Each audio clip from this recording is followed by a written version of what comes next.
Hello everyone.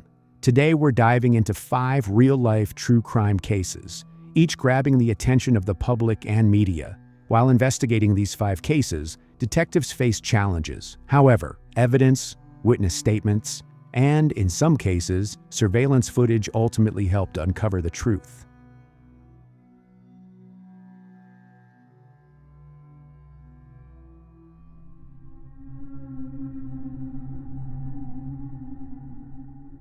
Hello everyone. Welcome back to the Checkered Sky channel, where we dive headfirst into the shadows of true crime. If you're new here, hit that subscribe button and ring the bell, because today we're stepping into a story that's as chilling as it is heartbreaking. It happened on March 30th, 2019, on Staten Island, New York. This is the night Jeanine Cammarata, a 37-year-old teacher and mom, vanishes without a trace. She's got 3 kids she'd move mountains for, a classroom of first graders at Public School 29 who adore her, and a second gig at Dollar Tree to keep the bills paid. It's a Saturday night, just past 8 p.m., and she's wrapping up a shopping trip with her boyfriend, Aaron Suchecki. They've been at Target, picking up odds and ends. Nothing special, just life. She drops Aaron off at his place in New Brighton and tells him she's headed to Queens to see her 2 youngest kids. Her white 2017 Chevy Cruze pulls away, headlights cutting through the dusk. That's it. The last time anyone sees her breathing. Hours pass. No calls, no texts, no sign of her car. Monday, April 1st. Jeanine's a no-show at Public School 29 in Castleton Corners. Her principal, Linda Manfredi, knows something's off. Jeanine's the reliable type, the one who'd call if she was running late. She doesn't. Aaron's worried too. He hasn't heard from her since Saturday. By midday, police received a report of Jeanine's disappearance. Detectives hit the ground running. Where's her car? Did she make it to Queens? The questions are piling up by the hour. Jeanine's life was a balancing act, teaching kids to read by day, stocking shelves by night, fighting for her own kids in between. That Saturday, she stepped out into the dark with hope in her heart, and something or someone snuffed it out. Jeanine Cammarata was small, just 4'11", but her spirit towered. Her sister Christine Ross called her the glue of their family, always there with a laugh or a hand when you needed it. By 2005, she'd found her calling, teaching. Jeanine landed a gig with the Department of Education, eventually settling at Public School 29 in Staten Island. Her first graders were her pride. She'd spend hours making lessons fun, earning grins and hugs in return. But teaching didn't pay all the bills, so she picked up shifts at a Dollar Tree in Grant City. 2 jobs, endless hustle. That was Jeanine's rhythm. Her real fuel? Her kids. Jeanine had 3. An older child from that early relationship, now a teen living with their dad on Long Island, and 2 younger ones, a 3-year-old son and 7-year-old daughter, from her marriage to Michael Cammarata. That marriage started with hope, but soured fast. When Jeanine and Michael first started to get together, he had been adept at showering her with "I love yous," and she fell hard for him. She harbored a fantasy in her mind about how they would ride off into the sunset together and make beautiful music as a couple. They ended up tying the knot in April of the following year. Like most relationships, they went through the honeymoon phase. But after a few years, tensions arose, and they started not getting along. By 2017, she had had enough and moved out of their shared house and into an apartment in New Brighton. It wasn't just a move. It was a stand. She got a protective order against Michael after run-ins that left her shaken, and she was fighting tooth and nail for custody of her little ones, who stayed with him in Queens. Every penny she saved went to that dream, a stable home, her family whole again. She'd been through heartbreak, through chaos, and still stood tall. That custody battle was her hill to climb. Court dates loomed, and she was set to face Michael again, determined to win her kids back. Jeanine's sister, Christine, told detectives that on Thursday, just 2 days before Jeanine was last seen alive, she filed divorce papers with Michael and asked for custody of their children. Christine wondered aloud if Michael had done something to Jeanine, which might explain why no one could reach her. From her conversation with Christine, it became clear that Jeanine's situation with Michael had been fraught, especially as she fought for custody of the kids. But Christine's concerns leaned more toward Aaron, Jeanine's current boyfriend. Jeanine hadn't shared much about Aaron with her sister, but when Christine first met him, he seemed off. Aaron claimed that Saturday night into Sunday was the last time he saw or spoke to Jeanine, but detectives couldn't shake the idea that Aaron might be the perpetrator. They ran a background check on him and discovered Aaron had a history with the law, a couple of arrests, including one for contempt after violating a protection order filed by a previous girlfriend years before he met Jeanine. That raised alarms. Detective called Aaron and asked if he'd be willing to speak in person. They wanted to verify his alibi and ensure he was where he said he was. Aaron described their relationship as happy. They had met at work, and he insisted he loved her. He explained that they didn't live together, and the last time he spoke to Jeanine was when she left his house around 9 p.m. that Saturday night. She had driven off in her car, supposedly to meet Michael. He said Jeanine hadn't answered his texts or calls for days. Then, on Monday, April 1st, 2019, he received messages from her saying she'd had a long night and a rough couple of days, didn't want to talk to anyone, and asked him not to contact her. She'd reach out eventually. He assumed their relationship was over without a proper conversation. Frustrated, he started texting her with vulgar, nasty language. The messages could have been incriminating, but because he willingly provided all the information, the detectives didn't feel he was involved. At least, not yet. They let him go, knowing they could bring him back if needed. As the investigation deepened, the detectives sifted through the tangled web of Jeanine's relationships. Michael's controlling nature and the fresh divorce papers loomed large, while Aaron's odd behavior and criminal past cast a shadow of doubt. Somewhere in the mix lay the truth. Had Jeanine vanished by choice, or had someone silenced her forever? Dominique, a friend of Jeanine's, reached out to a slew of news companies and newspapers, anything they could think of to spread the word. Jeanine's friends, especially Jessica, had expressed extreme concern, and their efforts paid off quickly. Stories popped up across various outlets, urging the public to share any information and call the Crime Stoppers hotline. Jeanine had been missing since Saturday, and now it was Tuesday. The longer she went without contacting anyone, or being contacted, the more the detectives feared something terrible had happened. Her complete absence was a baffling mystery, and there was a growing sense that this might be more than just a missing persons case. The first thing the detectives did was visit Jeanine's home, hoping to uncover clues that might lead to her whereabouts. The landlord was home and granted them access to her apartment. Inside, nothing seemed out of place. No signs of a struggle. All her clothing and belongings were still there. Nothing appeared to have been taken or removed. They had hoped to find her car, a Chevy Cruze, since Jeanine had 2 vehicles registered to her name. From interviews, they knew she primarily drove the Cruze, while she let Michael use the Chrysler Town and Country for the kids. But the Chevy Cruze was nowhere to be found. Detectives requested a search using a key investigative tool unique to a sprawling metropolis like New York City: license plate readers. These devices, scattered throughout the city, captured a plate's details: location, a photograph, the registered owner, make, model, and color. The hits proved revealing. The Chrysler Town and Country showed multiple pings from Sunday and was still active on Tuesday, the day of their investigation, which made sense since Michael used it daily. The Chevy Cruze, however, had a hit from Saturday night after 9 p.m. when Aaron said Jeanine had left to go to Queens. But then the trail went cold.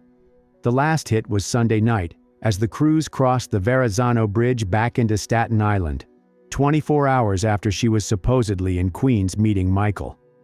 That gap left the detectives questioning what she had been doing in the interim. The detectives knew they needed to talk to Michael, but there was a hitch. Michael didn't have a cell phone. In 2019, that struck them as odd. Everyone had a phone, right? So he contacted Michael's sister, who revealed he was a postal worker in Manhattan. If they wanted to speak to him, they'd have to go there. With Michael at work and Jeanine missing, a new worry surfaced. Where were their children? 3 days had passed since Jeanine vanished, and the detectives needed to ensure the kids were safe and find out when they last saw their mom. Michael's sister explained that his current girlfriend, Alisha Canales-McGuire, handled school drop-offs and pickups when Michael was working. On that Tuesday, Alisha had driven the kids. The investigators instructed her to hand Jeanine's children over to county social workers. Afterward, Detective Torres sat down to interview her. When they informed Alisha they were investigating Jeanine's disappearance, her lack of concern struck Torres as strange. She had Jeanine's kids in her care. Shouldn't she have shown some worry? Alisha explained that Jeanine had been her children's teacher at PSA team and often helped out in the classroom. Over time, they'd become friends, and Jeanine occasionally asked Alisha to babysit. Jeanine had even told Alisha she was no longer with Michael and suggested they'd make a great couple. When Torres asked about her last interaction with Jeanine, Alisha said Michael had been upset after being served alimony and child support papers. Beyond that, she described their relationship as amicable. Alisha recounted that the day before Jeanine went missing, she had contacted her to arrange a meeting with Michael about the kids. They agreed Jeanine would meet them in Queens to discuss the court papers and take the children for the weekend. According to Alisha, Jeanine met them in front of their building, and they all got into the car and drove a block away. Jeanine asked to take the kids, but Michael said it was too late. They were already asleep. Jeanine then said she'd stay there to rest, and Alisha and Michael left her sleeping in the car. That, Alisha claimed, was the last time they saw her. The story didn't sit right with Torres. It was odd that they'd leave Jeanine sleeping alone in the car without checking on her later. Something felt off, but at that point, they still didn't have evidence of a crime, just a missing persons case. While Torres interviewed Alisha, social workers spoke with Jeanine's children, confirming they hadn't seen their mom but were otherwise unharmed. They were returned to Aisha's custody since Michael was still in Manhattan waiting to talk to the detectives. Aisha's account made her and Michael the last known people to have seen Jeanine alive. During his conversation with the detectives, Michael didn't show much emotion, just sat there, almost detached, as the detectives prepared to dig into his version of events. Michael told the detectives that he had indeed met up with Jeanine on Saturday night alongside Alisha. He claimed they'd gotten into an argument, but since it was late, they parted ways in the parking lot. According to him, Jeanine drove back to Staten Island, and he hadn't seen or spoken to her since. But the license plate reader readout contradicted his timeline.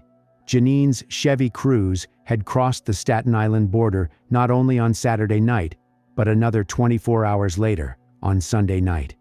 When pressed, "Are you sure you're telling the truth?" Michael grew nervous, fidgeting in his seat. Under pressure, he admitted the argument over custody and divorce papers had turned physical. He confessed he'd put his hands on her, pushed her. That admission changed everything. It also meant Alisha had lied in her earlier account. The more he spoke, the shakier his story became. After admitting to the assault, he clammed up and requested a lawyer, effectively ending the interview. But his confession gave them enough to arrest him for misdemeanor assault, keeping him in custody while they pieced together what had happened to Jeanine. Digging into their past, the detectives uncovered domestic reports filed between Michael and Jeanine. Friends had seen the warning signs escalate. Michael's controlling behavior was suffocating. He'd changed her Facebook passwords, tried hacking her emails, and even followed her home from work in a car with no headlights. Jessica had once confronted Jeanine, asking if she was okay, if something was wrong. Jeanine brushed it off, insisting, "No, he never hit me." But friends couldn't be there all the time, and Jeanine likely kept darker secrets to herself. Michael shot to the top of the suspect list.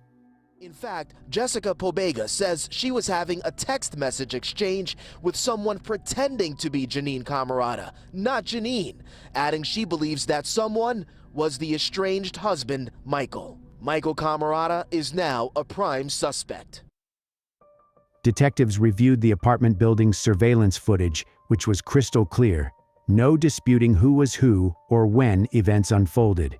The video showed Jeanine pulling up in her Chevy Cruze. Michael and Aisha climbed in, and the car drove down the street, parking for about 20 minutes. Then Michael exited, walked to the driver's side, and got back in. He drove the car back to his apartment. That alone debunked Aisha's claim that Jeanine had stayed behind to nap in the car.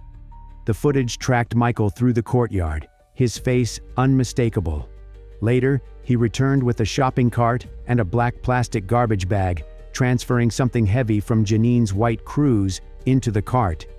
The detectives' stomachs sank. They knew it was likely Jeanine in that bag.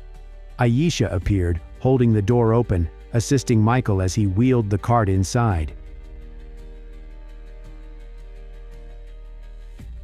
The next morning, the cameras caught them leaving with the same bag, now accompanied by a blue bin. It was clear they'd done something to Jeanine. Aisha was again taken to the police station. She remained eerily calm, sticking to the same story she'd told the day before. The detectives confronted her with stills from the surveillance, images of her and Michael moving a plastic bag in a shopping cart. There were 3 people in that car, they pressed. When it pulled back, only 2 got out, you and him. You know what happened? Cornered, Aisha's story shifted, and the truth began to unravel. When detectives confronted Aisha with a mountain of video evidence proving her involvement in Jeanine's murder, her composure cracked and her story shifted dramatically. She recounted that while they were in the car, chaos erupted. Jeanine and Michael began screaming at each other. Aisha claimed Jeanine struck Michael first, prompting him to hit her back. According to her, Jeanine lost consciousness. When pressed on what happened next, Aisha described how Michael moved Jeanine to the passenger seat, slid into the driver's seat, and drove off the block. Later, he stepped out, retrieved a shopping cart and bags, and Aisha admitted she helped him stuff Jeanine's body into one. They returned to the apartment, but then, she said, Jeanine stirred, half in the bag, awake and alert, speaking. The argument flared up again. Jeanine went wild, screaming, pulling her own hair, lashing out about everything. Aisha explained that Jeanine's loud screams made Michael nervous. He didn't want the neighbors to hear, so he punched her, knocking her out again. Aisha insisted Jeanine was still breathing at that point, but when she woke up later, Jeanine was gone from the apartment, already bagged up by Michael. When the detective asked where Jeanine was now, Aisha claimed she didn't know. They arrested Aisha and charged her with accessory to the crime.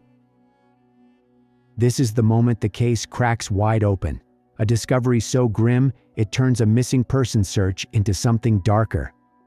It's Thursday, April 4th, 2019, 5 days since Jeanine's white Chevy Cruze rolled out of sight. Just then, the phone rang at the police station. On a tip from the Crime Stopper, there was a signal that Michael was renting a storage unit on Staten Island. It's a quiet corner of the borough, about 4.5 miles from Jeanine's New Brighton apartment. Rows of green doors under floodlights, the kind of place you stash old furniture, not secrets. The team secured a search warrant for the unit registered to Michael. They arrived, cut the lock, and rolled up the gate. Inside was a typical storage space, boxes, personal belongings, but a large black trash bag drew their attention. The officers peel it open, and it's brutal. Human remains, burned beyond recognition. The air's thick despite those fresheners, a desperate cover-up that didn't work. Early this morning, members of the NYPD recovered human remains on the southern end of Staten Island on Arden Avenue. These remains were charred and unidentifiable, and currently the New York City Medical Examiner is conducting an autopsy to determine the identification and the cause of death of this individual. We are continuing our search of the storage facility for additional evidence. This leads us to our missing 37-year-old mother of three, Mrs. Jeanine Cammarata. The medical examiner took the entire container, and the next day, an autopsy confirmed the cause of death: blunt force injuries to the head and asphyxiation. Using dental records, they positively identified Jeanine Cammarata. It was official. She'd been murdered, and they'd found her. Staten Island's missing teacher, the mom who fought for her kids, is gone. Stuffed in a bag, torched, left like trash.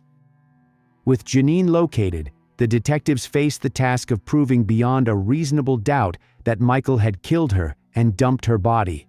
The storage locker, registered in his name, was a damning clue, but they needed more. They pinpointed when Michael had been at the facility and reviewed the surveillance footage. It showed the Chrysler Town and Country pulling in, parking, and Jeanine and Aisha's children tumbling out. Michael and Aisha carried out the plastic bag containing Jeanine's body, and then Michael hauled the tub into the storage unit. The footage cemented the grim reality of Jeanine's fate and the chilling indifference of those responsible. Aisha's account claimed Michael struck Jeanine, but the autopsy revealed blunt force trauma to the back of her head. Michael had been in the front passenger seat, while Jeanine sat behind, making it likely Aisha, seated in the rear, delivered the blow. Evidence further showed Aisha aided Michael at every turn in the crime. What began as assault charges escalated. Both now faced second-degree murder, though they pleaded not guilty. Prosecutors pointed to money as the motive. Michael's lawyer argued that alimony and child support payments would drain funds Aisha relied on, painting her as the one with the most to gain from Jeanine's death. Fast forward to September 28, 2021, State Supreme Court in St. George, Staten Island. Michael Cammarata's trial kicks off, and it's a marathon, 5 weeks of testimony that peel back the nightmare of March 30th, 2019. The prosecution, led by Assistant DAs Adam Silberlight and Timothy Richard, comes loaded. They've got the surveillance tape, Michael with that bag, Queens to Arden Heights, the van's GPS, the storage unit he rented. Their story's clear. This was no accident. Michael planned it, killed Jeanine to stop her custody push, and burned her to bury the truth. After keeping the body overnight in their home, Michael Cammarata and Agaya drove the corpse to South Jersey where it was burned, said prosecutors. The defense, Mario Gallucci at the helm, fights back with a twist. They don't deny Michael moved the body, but they say Aisha Agaya's the killer.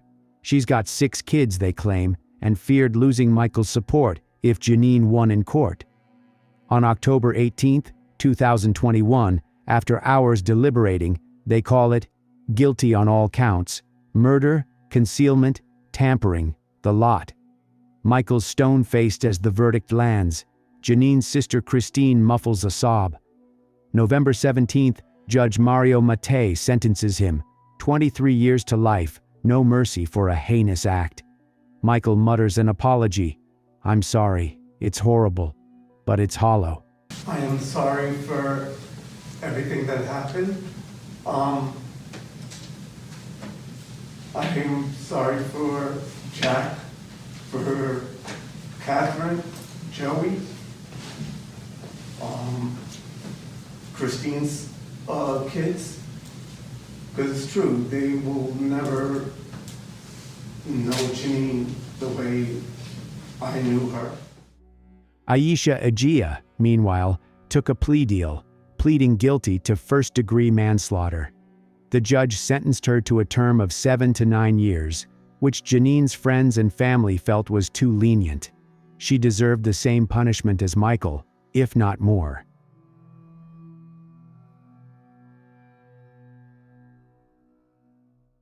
Today, we're diving into a story that's as haunting as it is heartbreaking. A case that shook a quiet Phoenix community to its core. If you're new here, hit that subscribe button and ring the bell. Let's get into it. Picture this. It's a sunny Friday morning, April 28, 2023. The desert air is warm, the sky is clear, and the Reach 11 trail in North Phoenix is buzzing with hikers soaking in the beauty of the rugged landscape. Among them is 29-year-old Lauren Heike, a young woman who loved the outdoors, her morning walks, and the simple joy of a fresh cup of coffee. She steps onto the trail near her apartment, just like she's done countless times before, but this time, she doesn't come back. Lauren's story takes a sinister turn that day. Somewhere along that scenic path, amidst the cacti and dusty hills, something unthinkable happens. She vanishes. For over 24 hours, no one knows where she is. Her friends grow worried. She's not answering calls, not showing up to work. Then, on April 29th, a chilling discovery is made. A woman walking her dog stumbles across something in the desert brush, something that stops her in her tracks. It's Lauren. She's gone, taken from this world in a way that leaves everyone asking, why and who? This isn't just another true crime mystery, folks. This is a puzzle with pieces scattered across a trail, a case that gripped a city and left a family shattered. What happened to Lauren Heike that morning? Was she alone? Was someone watching her? From the frantic 911 call that broke the silence to the relentless hunt for the person responsible, this story has twists that'll keep you on edge. Before we unravel the chilling details of what happened on that North Phoenix trail, let's take a moment to meet the woman at the heart of this true crime story, Lauren Heike. She wasn't just a name in a headline. She was a daughter, a friend, a vibrant soul who left a mark on everyone she met. So, who was Lauren? Lauren Heike was 29 years old, born and raised in Kitsap County, Washington, before making her way to the sun-soaked streets of Phoenix, Arizona. Friends and family describe her as a burst of light, kind, funny, and endlessly positive. She had this infectious energy, the kind that made you feel lucky just to know her. Lauren worked as an esthetician, helping people feel their best, and she'd recently settled into a new apartment near the Reach 11 trail, a spot she'd come to love for its quiet beauty. She was an outdoor enthusiast through and through. Hiking, walking, soaking in the desert views, it was her happy place. On the morning of April 28, 2023, she called a close friend, River Hubble, for their daily ritual, sharing what they were grateful for. That day, Lauren said she was thankful to wake up, grab a coffee, and head out for a walk. Simple joys, right? But that call, it was the last time River would hear her voice. She'd recently moved to Phoenix for a fresh start, chasing a life filled with promise. Little did she know, that trail she loved would become the setting of a nightmare. It's April 29th, 2023, just after 10 a.m., and the Reach 11 Trail, a popular spot near 64th Street and Mayo Boulevard, is about to become the center of a chilling scene. Imagine you're out for a casual stroll, your dog trotting beside you, the desert sun climbing higher in the sky. That's exactly what one local woman was doing that Saturday morning. She's a regular on this trail, just like Lauren was. The Reach 11 area straddles the Phoenix-Scottsdale border, a mix of rugged beauty and quiet paths where hikers, runners, and dog walkers feel at ease. But as she rounds a bend near Libby Street, something catches her eye off the main path, tucked away in the brush. She freezes. It's a body, a woman's body, lying still in the desert sand. This wasn't just a random find. This was Lauren Heike, though the woman didn't know her name yet. Shaken, she pulls out her phone and dials 911. The call, released by Phoenix police in October 2024, captures every raw second of that discovery. Let's listen to what she told the dispatcher. Phoenix 911, where is your emergency? Oh, I just found a woman's body out in the desert. Right. My address is And I was just going for a walk, and she's there. I didn't touch her. I didn't feel safe. But it looks like she's been there for a while. Here, let me connect the paramedics here. Okay, thanks. Fire department, what's the location of the emergency? Okay, is that a house, apartment, or a business, ma'am? It's a house? Okay, is that a house out in Phoenix? Yes. Is this a good phone number for you? Yes. What's going on there? There's a woman. I think she's dead. I'm sorry, ma'am. I can't hear you. Go ahead. I just observed a woman laying in the desert behind my house, and I think she's dead. Okay, all right. How old does she look to you? She looks like in her mid-20s, maybe 30. Okay, did you get a clothing description? Did you see what she She's was in wearing? workout clothes. She's in workout clothes, black bra, black pants. One shoe is off. She's got kind of blondish hair. Okay. Okay. All right, I have help coming, okay? Are you Okay. able to get near her? I don't want you to put yourself in danger, but I do want to see if she's breathing, okay? That's Yes, important. okay. Help is coming. Okay. Let me walk out there. Just back.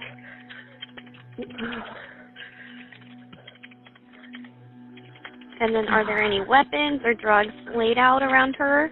Or is it just No. her? It's just her. Okay. All right, any noticeable injuries or bleeding, ma'am? Let me walk closer. Just back. Okay, help is coming, okay? We're coming as fast as we can. I just need to make sure she's breathing right now. Okay, hold on. No, it doesn't look like she's breathing. Okay, And you can't see her chest rising or falling? No. And there is blood coming from under her workout bra. Blood coming from her bra? Does it look like she was stabbed or shot? I don't know. I can't tell. Is there a hole? No, not that I can see.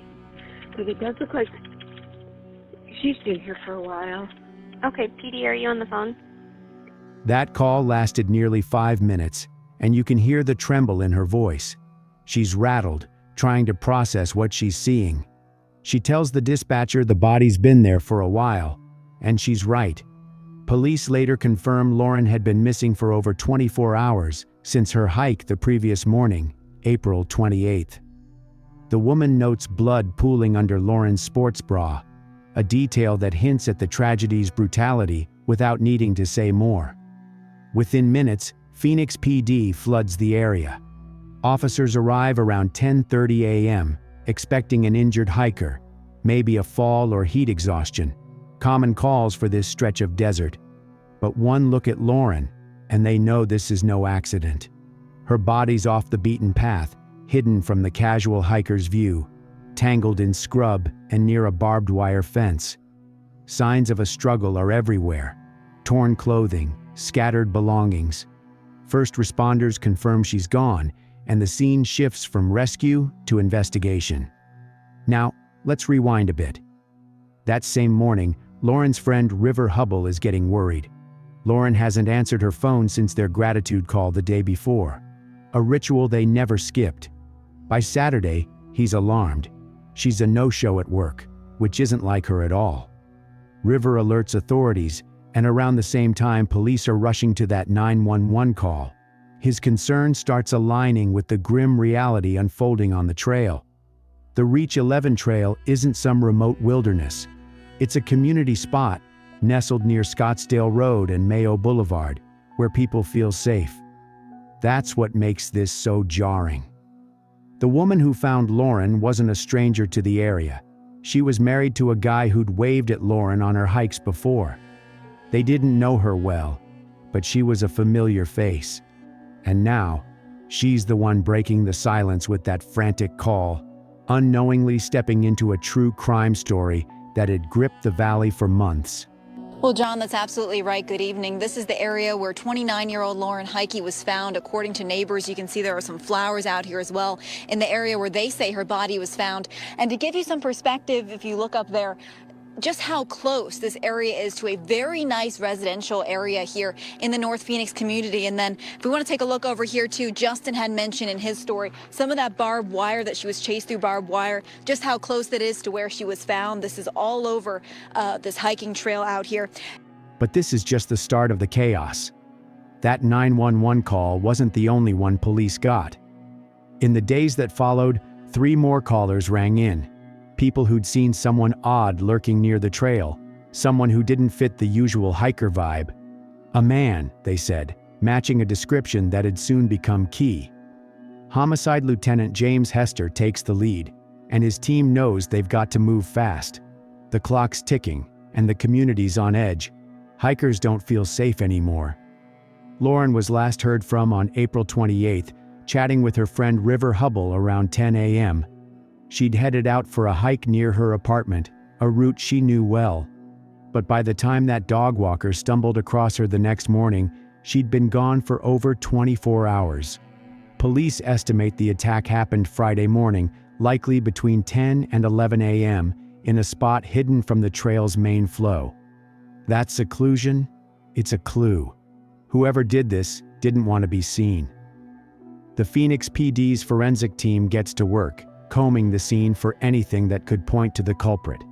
They bag Lauren's shoe, found near that barbed wire, and her scattered items, hoping for a trace of someone else. Meanwhile, detectives start asking, was this planned or a spur-of-the-moment act? The condition of her clothes suggests she fought back, maybe even tried to escape over that fence. But the real game changer comes when they send that shoe to the lab. Preliminary DNA analysis flags something, a profile that doesn't match Lauren. It's a lead, but they need more. Now here's where it gets wild. While the lab's working, police hit the streets. They talk to hikers, neighbors, anyone who's been near Reach 11. 3 separate 911 calls from the days after the discovery light up their radar. Callers report a guy acting strange near the trail, someone who didn't blend in with the usual crowd. He's described as 5'8" to 6 feet tall, wearing dark clothing, carrying a backpack. But it's not enough to pin him down, yet. Then, on May 2nd, a bombshell drops. Detectives get their hands on surveillance footage from a camera near the trail. It's grainy, but it shows a man sprinting through the desert, backpack bouncing, right around the time Lauren went missing. He's moving fast, too fast for a casual jog. Police release the clip to the public, calling him a person of interest, and the tips start pouring in.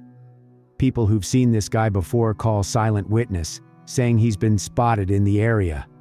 One tipster even mentions a pocket knife he carried, small but sharp. Could it tie back to the scene? Phoenix PD doesn't stop there. They canvass Lauren's life, her job, her friends, her routine. She'd recently moved into that apartment near the trail, so they check if anyone's been watching her. Was she targeted? Or was this random? Lieutenant Hester leans toward random at a May 3rd press conference, saying the attack's heinous nature suggests impulse. But he's not ruling anything out. They need hard evidence, not theories. Back at the lab, that DNA from Lauren's shoe comes into focus. It's a match to a profile in a criminal database, someone with a record. This isn't just a hunch anymore. It's a thread they can pull.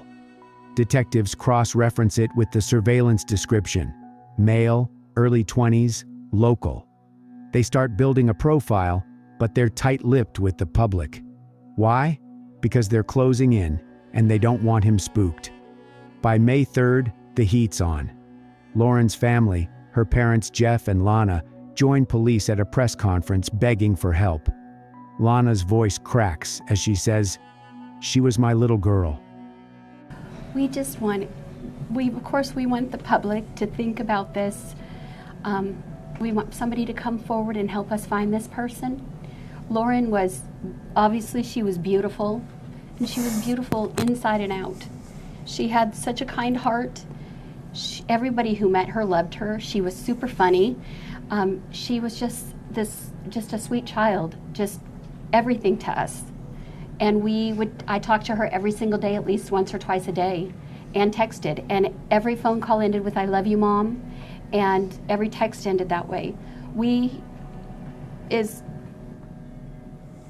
horrific. I'm sorry. As hard as this is for us, we're grateful because we had such a beautiful child. she definitely had the ability to change anybody's life. No matter what they were going through, if you interacted with Lauren, she was just an amazing individual. And I just want everyone to dig as deep as you can to find anything or any type of information that just leads to... They urge anyone who saw a guy with a backpack or odd behavior to come forward. And it works. More tips roll in. One caller mentions a man who lived nearby, less than a mile from the trail, who'd been acting off. Another says he'd been fired from a job for creeping out co-workers. The pieces are stacking up. Here's the kicker. On May 4th, detectives get a break from an unexpected source, a probation officer. This guy's client matches the build from the video. He's on probation for past crimes, robbery, disorderly conduct, and lives in Scottsdale, right near the trail. Police dig deeper and find out he was let go from a job for aggression toward women. Alarm bells ring. They pull his file, match it to the DNA, and bam, they've got a suspect. But they don't rush in blind. They tail him, watch his moves. He's got a plane ticket to Detroit. Flight risk much? Surveillance confirms he's the guy from the video, identified by co-workers who say, yeah, that's him. By Thursday evening, May 4th, they're ready. The investigation's gone from a cold trail to a red-hot lead in under a week. And what happens next? Up next, the arrest. The moment Phoenix PD takes this guy down and the truth starts spilling out. Let's break it down. It's late Thursday evening, just 6 days after Lauren's body was found on the Reach 11 trail. Detectives have been tailing their suspect, 22-year-old Zion William Teasley, for days, watching his every move. He's a local, living in an apartment complex less than a mile from where Lauren was last seen, near Scottsdale Road. The DNA from her shoe, the surveillance video of a man sprinting through the desert, the tips about a guy with a backpack, it all points to him. And he's got no idea the net's closing in. Here's the kicker. Zion's on probation for armed robbery and disorderly conduct from 2018, when he was just 17. His probation officer tipped off police after noticing he matched the description. But what seals the deal? That DNA match. It's his profile in the system, and when cops confirm he's the guy from the footage, identified by co-workers who'd seen him running that day, they know they've got him. Oh, and get this. He's got a plane ticket to Detroit booked for May 5th. One more day, and he might have slipped away. Teasley previously enlisted in the Marines, but the U.S. Marine Corps states he did not complete training. The statement reads as follows, and I quote, "Our records indicate that Zion Teasley entered recruit training at Marine Corps Recruit Training Depot, San Diego, on March 25, 2019. He was separated June 17, 2019, prior to completing boot camp. Additional details are not releasable due to Privacy Act." So, on May 4th, Phoenix PD doesn't mess around. They assemble a tactical team and roll up to his apartment around 6:30 p.m. Body cam footage, released later, shows officers banging on the door, shouting, "Phoenix police, open up." He steps outside, hands up, no resistance. They cuff him on the spot, and just like that, the suspect's in custody. The whole operation takes less than 10 minutes. Textbook takedown. But who is this guy? Zion William Teasley isn't your average hiker. Born in 2000, he's a Scottsdale native with a rap sheet that started young. Back in 2018, he and two buddies held up a Jack in the Box. Zion wielded a gun, demanding cash. He took a plea deal, got probation instead of jail time, and was supposed to be straightening out. Instead, he bounces between jobs, fast food, retail, never sticking around long. Co-workers tell police he creeped them out, especially women. One manager at a Primo's restaurant fired him in 2022 for snapping at female staff, calling him unstable. That aggression's a red flag. Police search his place and find a pocket knife. Small, sharp, consistent with what Lauren's injuries suggested. They also snag his backpack, the one from the video, and clothes. It's piling up fast. On May 5th, Phoenix PD books him into Maricopa County Jail, and the charges hit hard: first-degree murder, plus robbery and tampering with evidence. That's right. Cops believe he didn't just attack Lauren, he took something from her. Zion doesn't confess, at first. During his interrogation, he plays dumb, claiming he was nowhere near Reach 11 that day. But when detectives press him with the DNA and video, he clams up. Silent witness tips paint a clearer picture. Neighbors saw him pacing near the trail days before, twitchy and out of place. One hiker even spotted him arguing with someone on April 27th, a day before Lauren vanished. Was he scoping the area?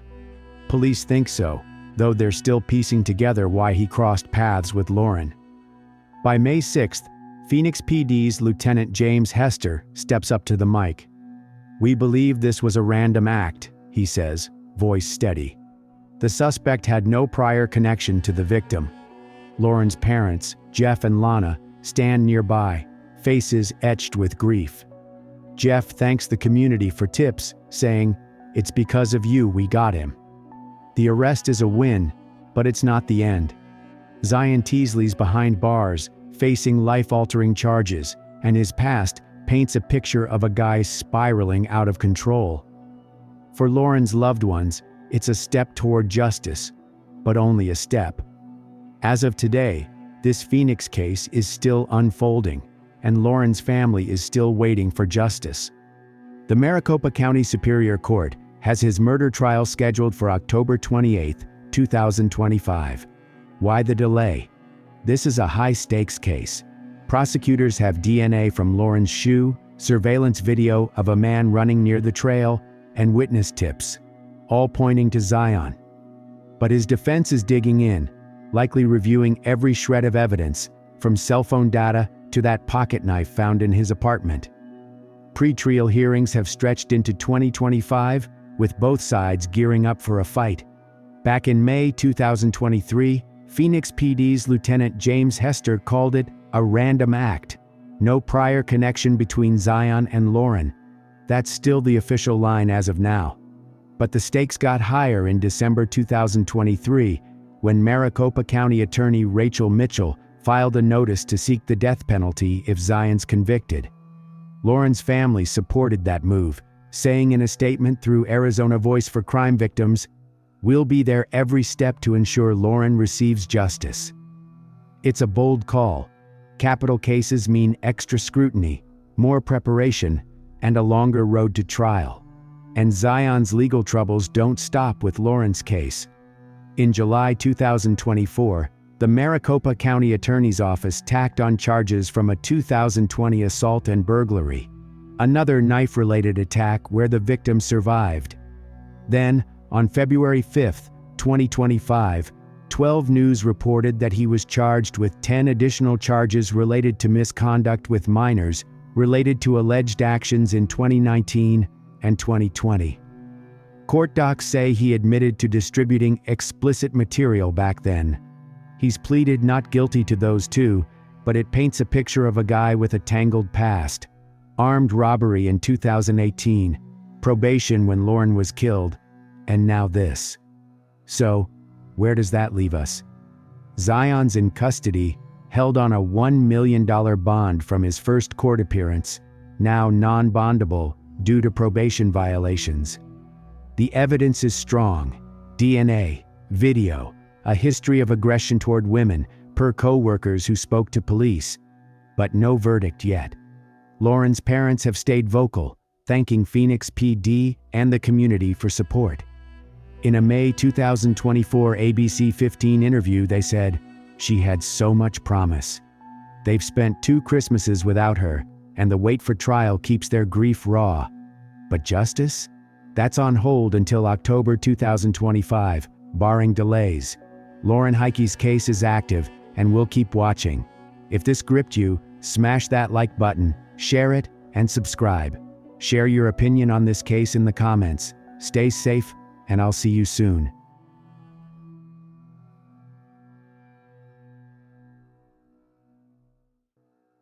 Hello everyone, and welcome back to my channel.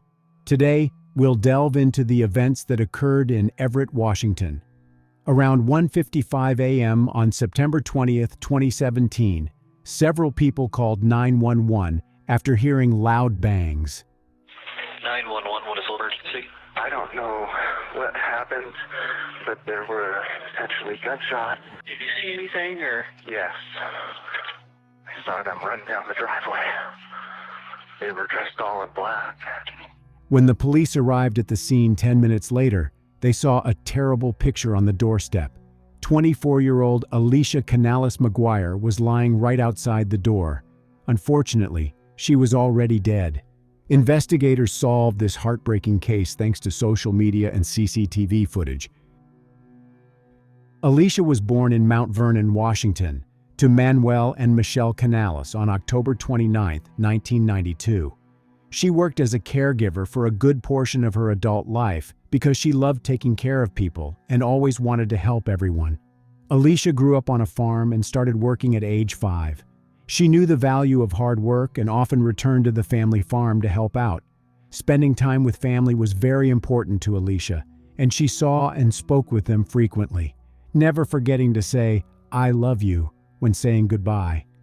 She lived in Birdsview with her husband Bradley. Alisha and Brad married in July 2017. It was a beautiful beach ceremony at Deception Pass. Thus, the investigators instantly learned that Alisha did not live in the house where she died. It was the home of her sister Amanda Canales, where the latter lived with her 3 children. Amanda had to go to New York for work and asked Alisha to look after her children while she was away. Alisha loved her nephew and nieces and was happy to help. She'd got married 2 months earlier and couldn't wait to start a family of her own. There was a stay-in nanny in the house with her, and she was one of those who called 911. She woke up to the sound of gunshots, and when she went downstairs, she saw that Alisha was lying at the front door and not moving. The first thing the police officers who arrived at the scene did was examine the house. They needed to check if the perpetrator was inside. They carefully examined everything, ensuring only the nanny and Amanda's children were in the house. After the frightened children were taken out of the house, the police started looking for evidence. A car was parked in front of the house. There were shell casings next to it. It meant that whoever shot Alisha was standing next to the car, right before the front door. Several bullets hit the door frame. Alisha was lying face down right outside the door. It didn't look like a robbery. There was no mess in the house. Moreover, it looked as if the perpetrator had not even entered the house. But who would want to take Alisha's life, and why? When the detectives found out that it was her sister's house, they began to suspect that it was a case of mistaken identity. Perhaps Amanda was the target, but she was in New York. When the nanny, who was also in the house when the crime occurred, calmed down, the investigators asked her several questions. They asked if she saw the one who shot Alisha, or maybe she knew who would want to hurt her. The nanny said she was upstairs when she heard the sound of gunshots. When she looked down, she saw Alisha lying face down on the floor and not moving. She didn't see the one who shot Alisha. The nanny got scared and called 911. 911, what is location of your emergency? Everett, Washington. I heard 2 pops and it woke me up. She is lying in her own blood. What's her name? Alisha McGuire. I heard 2 pops and it woke me up. If you look, can you tell if she's breathing or not? No, she's not moving. I don't know. I really don't. She told investigators that, as far as she knew, Alisha had a good relationship with her husband Bradley. However, she gave the police the first crucial lead. She reported that Amanda, Alisha's sister, had problems with her ex-husband, Kevin Lewis. Studying the reports of the local sheriff's office, the detectives learned that it wasn't the first time someone called the police to this address. All the incidents were related to family arguments between Amanda and Kevin Lewis. Therefore, this version interested the detectives. They found the home address of Kevin Lewis, who lived in another part of Everett, and went there before dawn to talk to him. His house was dark. They knocked on the door, and Kevin opened it. During the conversation with Lewis, The officers asked him if he knew where his ex-wife was, and he replied, "She should be home." He looked like he had just woken up. The detectives asked him to tell them where he had spent the night. He said that he had been at home all night and that his sister and mother would be able to confirm this. He didn't ask what was the reason for the detectives' visit. When they informed him that there had been a shooting in the house where his children lived, he showed no emotion. And it was strange. As a parent, he should have asked if his children were okay, but he didn't ask anything. When the detectives told Kevin that Amanda had been out of town on business, he looked surprised and said, "Really?" That was the end of their conversation. The detectives walked down the street and saw that on 2 neighboring houses, there were surveillance cameras that could help them check the story of Kevin Lewis. He claimed he stayed at home all night and did not go out. However, looking through the footage, the investigators saw a car stopping next to Kevin's driveway about 40 minutes before the attack on Alisha. Then, someone very similar to Kevin left the house through the front door, walked up to this car, and got inside. A few moments later, the car drove away. The recording's quality did not allow the police to say with certainty that it was Kevin. Next, the investigators viewed the footage from another camera. They were able to take a closer look at the car, but it did not help to identify it. All they could see was that it was a light-colored car. They fast-forwarded the recording and saw the car return about 20 minutes later. However, now they saw one crucial detail. The front right rim on this car was different from the other 3. The 3 rims were light in color, and the front right one was dark. The vehicle stopped near Kevin Lewis's house. The same person as in the first recording got out of the car and returned to the house. Whoever this man was, he entered the house about 20 minutes before the 911 calls about a shooting started coming in. After that, the car left and never returned. It was a 15-minute drive from Kevin's house to Amanda's house. It meant this car had enough time to get to Amanda's place. Or maybe this car had nothing to do with the shooting at all. It was too early to tell. Amanda found out about her sister's death a few hours later. She was in New York when their father called and said that Alisha was dead. Alisha got married, was happy, and dreamed of having children of her own, but now her family had to mourn her. When the investigators asked Amanda if she thought her ex-husband Kevin could have been the one who shot Alisha, she replied that she had no doubt it was him. Even when her 8-year marriage was over, Amanda Canales still wasn't ready to openly admit just how toxic the relationship with her ex had been. She had spent a decade with Kevin Lewis, and they shared 3 young children, 2 girls and a boy. But Amanda had been deeply unhappy, and even when they got divorced in June 2017, she lived in fear of him. Lewis had physically hurt Amanda in the past, leaving her bruised, and despite their separation, he was still threatening her. In August 2017, Amanda got full custody of their children. Instead of child support, Lewis was ordered to pay $800 a month. It was a fresh start for Amanda. She focused on her home in Everett, Washington, and as a single mother, she was thankful for the support she got from her family. Kevin threatened Amanda. He said he would take her life. He was a former military man, so he had the training. Amanda believed that she was the target of the attack, but her sister died instead. She even got a restraining order against Kevin, but the latter violated it several times. He wandered outside her house looking in the windows, terrifying not only Amanda herself, but also their 3 children. None of the restraining order violations resulted in police charging Kevin with anything. Just a few weeks before her sister's death, Amanda got severely beaten in her driveway as she got out of her car. She was returning home late at night and parked in the driveway next to her house. When she opened the door of her car, someone attacked her.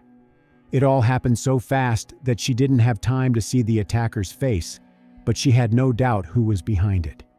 Considering all this, 30-year-old Kevin Lewis has become the main suspect in taking the life of Alisha Canales-McGuire. The investigators believe that he intended to take the life of his ex-wife. Kevin did not know that she was in New York during that time. He didn't know that Amanda had asked Alisha to look after her children while she was away. However, there was an inconsistency in this version.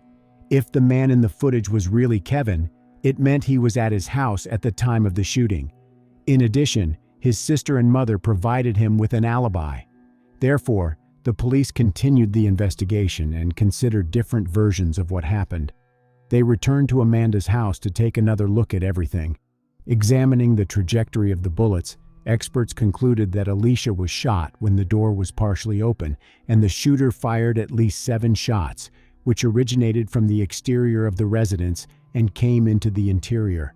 Evidence at the scene indicated that someone fired shots standing next to the garage, then moved towards the door of the house and fired again inside the door. The medical examiner identified the cause of Alisha's death as multiple gunshot wounds to the head and torso. She got struck by 5 shots. 2 of the wounds showed gunpowder stippling injury. The medical examiner testified that he could not determine the sequence of the 5 shots, but said that the last 2 gunshot wounds to the head were probably the last 2 wounds inflicted. According to the experts, the 7 shell casings found at the crime scene were fired from the same firearm. The bullet wounds to Alisha's head were inflicted at close range. Could anyone have had a personal motive for taking Alisha's life? The investigators analyzed this version but didn't find any evidence confirming this. The shell casings found at the crime scene also attracted the attention of the police because this brand of casings was not very common. These were Russian-made casings manufactured under the Tulamo brand. Since it was not a very common brand, the investigators hoped they would identify the seller of these cartridges and maybe even the buyer. The investigators discovered that Walmart had sold the cartridges of this brand. One of these stores was near the crime scene. Representatives of Walmart told the detectives that a man had recently purchased 9mm Tulamo cartridges, and they had CCTV footage of him paying for the purchase. The detectives immediately went to Walmart to watch the footage. The recording was made on September 18th, 2 days before Alisha's death. They assumed Kevin Lewis could be the buyer, but they were wrong. The man in the footage wasn't Kevin. He paid for the purchase with a credit card. Therefore, the police now knew his name. The investigators checked this man and found no connection with Kevin Lewis, Alisha, Amanda, or the nanny. So now they needed to look for new evidence. After studying all the versions that existed at that time, the investigators turned to Amanda for new information about Kevin. She said that at first, their relationship was good. During the honeymoon, Kevin behaved with restraint. She didn't think that he would gradually become more aggressive and start hitting her. Their relationship ended in divorce, a restraining order, and the fact that Amanda received full custody of the children. But a heartbroken Amanda knew it wasn't Alisha who was meant to die in the shooting, believing it was a case of mistaken identity. She was convinced the bullets had been meant for her, and told police that Lewis had somehow orchestrated the attack. And yet, Kevin was at home at the time of the shooting. The investigators have again reviewed the footage taken on the night of Alisha's death. Now, they noticed something they hadn't noticed before. This low-quality recording shows Kevin, or the man who left his house, walking up to the car and getting into the back seat behind the driver. But why didn't he get into the front passenger seat? In search of an answer, the investigators concluded that someone else was already sitting in the front passenger seat. Therefore, by the time the car pulled up to Kevin Lewis's house, there were probably already 2 people in it, and perhaps that's why he had to sit in the back seat.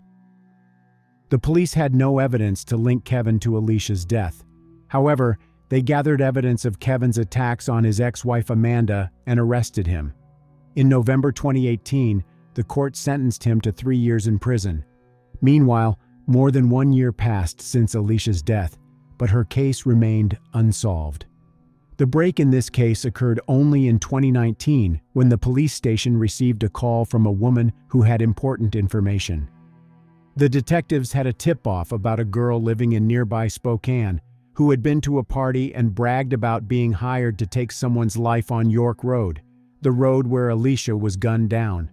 The police weren't sure what to think as Spokane was about 5 hours from Everett. The woman who called said she was at a party where she met a young woman who introduced herself as Angelica. The latter bragged about how she and her boyfriend participated in the crime.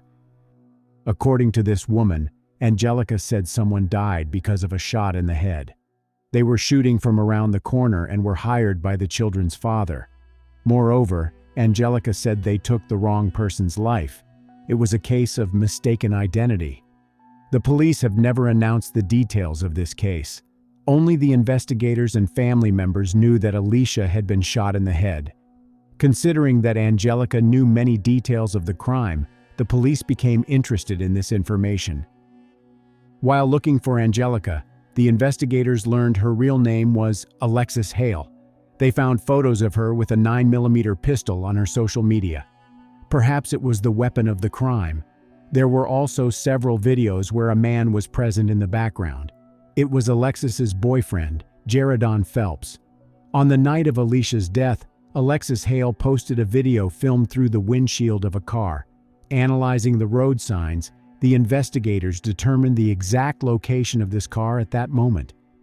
It was about a 10-minute drive from Kevin Lewis's house. In the following video, taken a few hours after Alisha's death, Jeanine Phelps bragged about a wad of money.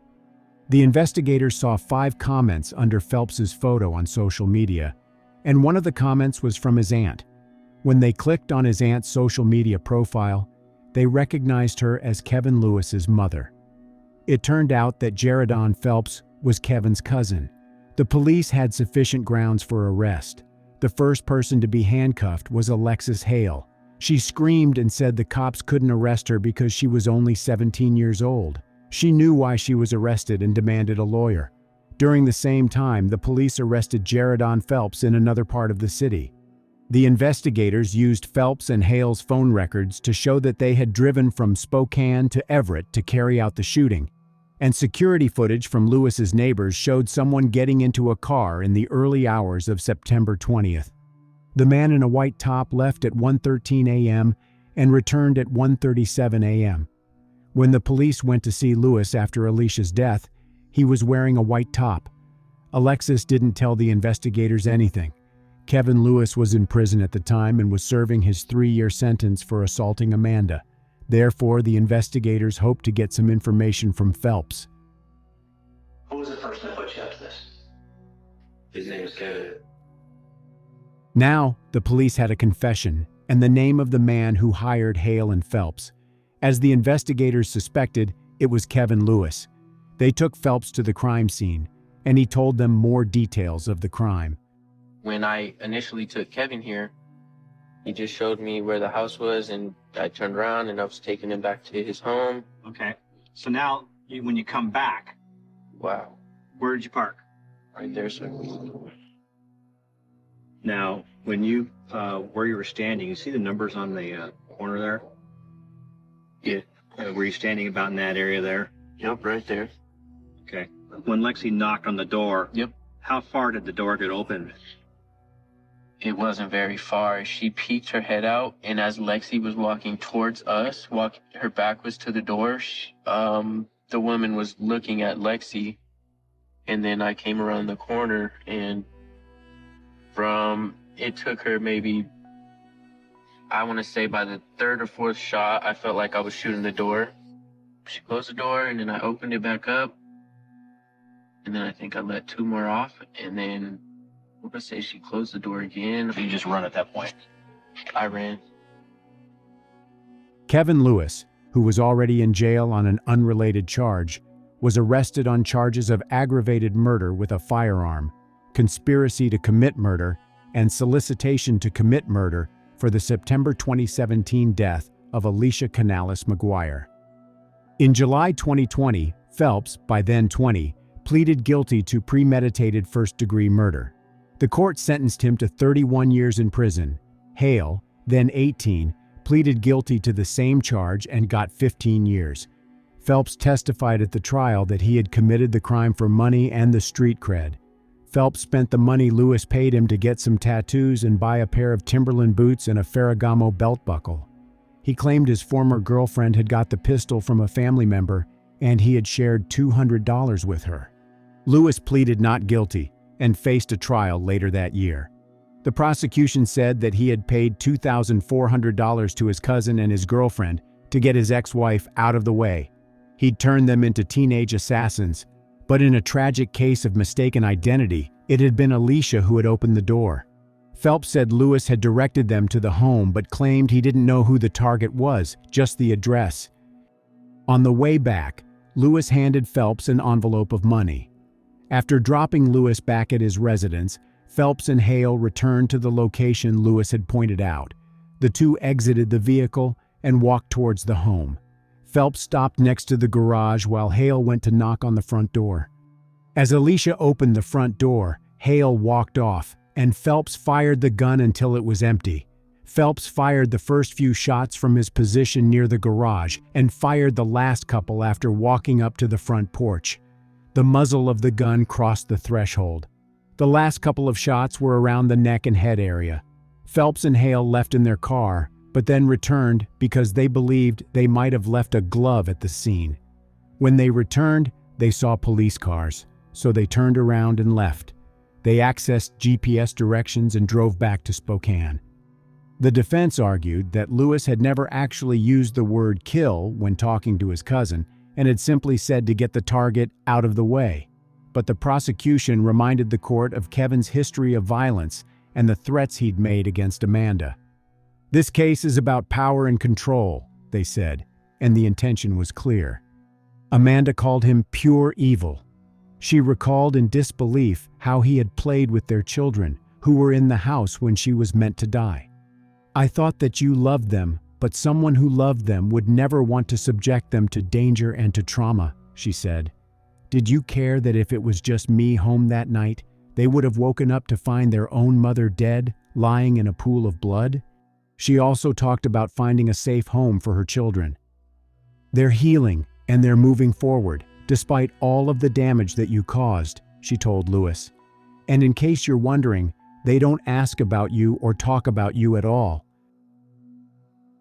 In November 2021, after a 6-week trial, the jury took less than 3.5 hours to find Lewis guilty of first-degree murder. In January 2022, then 34, Kevin was sentenced to life in prison without the possibility of parole. Judge Thompson also ordered Lewis to no longer have any contact with his ex-wife, his children, and Phelps and Hale for the rest of his life. Records indicate that he remains incarcerated at the Washington State Penitentiary in Walla Walla County. Share your opinion in the comments, and thank you for watching this video to the end.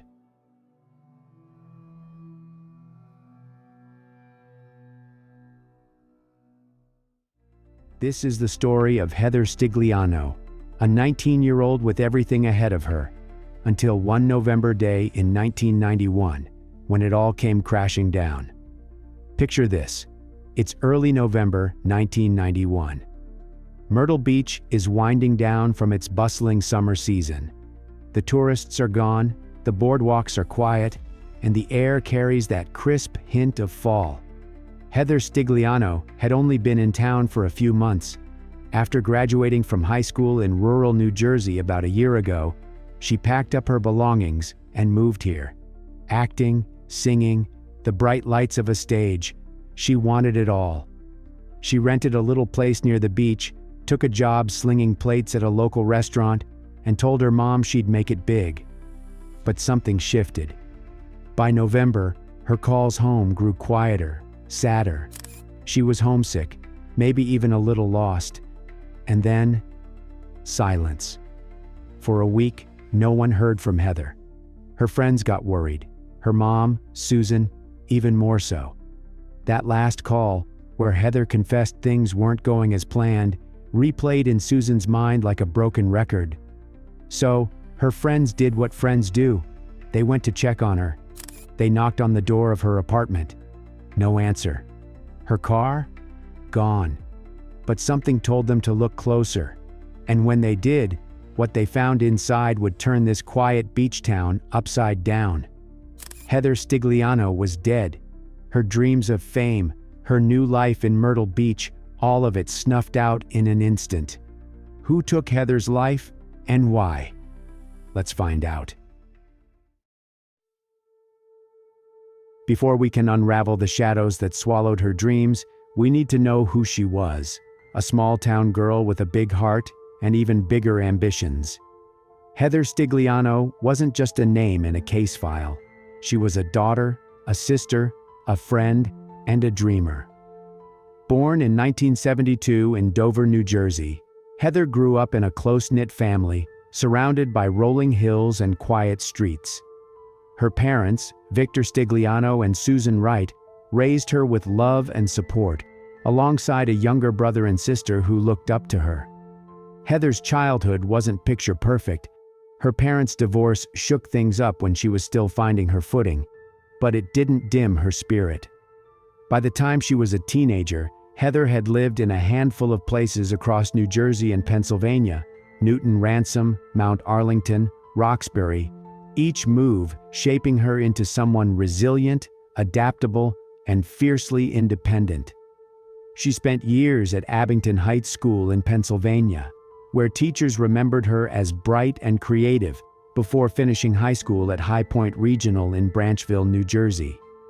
In 1990, she graduated with honors, a testament to her determination.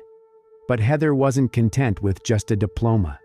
She had a voice that could hush a crowd and a presence that begged for a spotlight. Friends described her as the life of the party, always laughing, always pulling people into her orbit with her warmth and energy. Victor, her dad, once said she loved anything with energy: music, theater, the buzz of a crowd. That's what drew her to Myrtle Beach, a place pulsing with life and possibility. Her mom, Susan, had just gone through a tough divorce, and Heather, loyal to a fault, stuck around for a year to help her regroup. They'd talk for hours about life, love, the future. Susan later shared how Heather promised to chase her dreams once that year was up. And when it was, she packed her bags, hugged her family goodbye, and headed south, leaving behind the familiar for a shot at something extraordinary. Heather wasn't running away. She was running toward something. She'd heard the stories of Myrtle Beach, the stages, the lights, the chance to turn her talents into a career. Her family supported her, even if it meant letting her go. She kept in touch, calling home to check in, sharing snippets of her new life. Susan held on to every word, proud but worried, like any mom would be. Heather was their star, and they believed she'd shine. But as we'll see, not everyone saw her light the same way. By the fall of 1991, Heather Stigliano had been in Myrtle Beach for about 3 months, carving out a new chapter far from the familiar hills of New Jersey and Pennsylvania. She'd landed a job waiting tables at Shoney's restaurant, a local spot where the clatter of plates and chatter of tourists filled her days. It wasn't the stage she'd dreamed of, but it paid the rent on her modest apartment near the shore, a place where she could hear the ocean at night and imagine her name in lights. She'd made friends quickly, her infectious energy drawing people in, just like it always had. But beneath the surface, things weren't as bright as they seemed. Heather's letters and calls home painted a picture of someone trying to find her footing. She'd tell her mom, Susan, about the long shifts, the salty air, the friends she'd met at work or around town. But lately, those calls carried a different tone. Hints of frustration, maybe even loneliness. She'd been in touch with Susan just a week earlier, sometime around late October or early November, admitting the entertainment world wasn't opening its doors as fast as she'd hoped. Susan urged her to keep pushing, to come visit if she needed a break. Then, after that call, the line went quiet. Days stretched into a week, and Susan's unease grew. Heather wasn't one to vanish without a word. She'd always check in, even if just to say she was okay. By November 11th, that silence had stretched too long. Heather's friends in Myrtle Beach, people she'd met at Shoney's or through her budding social circle, started to worry too. She did not show up for her shift and did not answer their calls. A couple of them decided to swing by her place. It was a Monday, the kind of crisp fall day where the beach town felt more like a ghost town than a tourist hub. They pulled up to her apartment, a squat building just off the main street. Her car wasn't in its usual spot, a 10-year-old Chevrolet she'd driven down from the northeast. That alone was odd, but not enough to panic just yet. They knocked. Nothing. Called her name. Silence. The door wasn't locked. Maybe she'd left it that way, or maybe someone else had. They pushed it open, stepping into a space that felt wrong from the first breath. The air was stale, heavy with something they couldn't name. The living room was a mess, furniture askew, bits of broken plastic scattered like confetti. And then they saw her. Heather lying motionless on the floor of her own home. Her body was near the center of the room, partially covered by shadows, a pillow tucked beneath her head in a way that felt deliberate, almost tender. Her clothes were disheveled, her skin pale against the carpet. The sight stopped them cold. Time seemed to freeze as they processed what they'd stumbled into. Heather had been there for days, about a week, as it'd later be confirmed. The apartment, once her sanctuary, was now a crime scene frozen in time. Her friends didn't touch anything. They backed out, hearts pounding, and alerted the authorities. Myrtle Beach police arrived quickly. Inside, they found signs of a struggle, smashed pieces of an iron, a bent knife, footprints that didn't match Heather's small frame. Her TV was gone, her purse missing, her 35mm camera nowhere in sight. The discovery rocked Myrtle Beach, a town used to summer crowds, not dark headlines. Who left her there? Why the pillow? And where was her car? The moment Myrtle Beach police stepped into Heather Stigliano's apartment, they knew they weren't dealing with a simple break-in gone wrong. The scene screamed intent. Broken pieces of an iron, a bent knife, a missing TV, and that haunting detail of a pillow under her head. This was personal, deliberate, and messy. The investigation kicked off fast, with officers fanning out to chase every lead, from the people who knew Heather best to casual acquaintances. First stop, the people closest to Heather. Her friends from Shoney's restaurant, where she waited tables, were shaken but eager to help. They painted a picture of a girl who'd been upbeat at first, charming customers with her smile, but lately seemed distracted, maybe even on edge. One coworker remembered Heather mentioning a guy who'd been hanging around the restaurant a little too often, someone rough around the edges, not a regular. She didn't think much of it at the time, but now, it stuck out. Police jotted it down, wondering if this mystery man had crossed her path outside those walls. Next, they turned to her neighbors. Most hadn't seen much. Heather kept to herself, they said.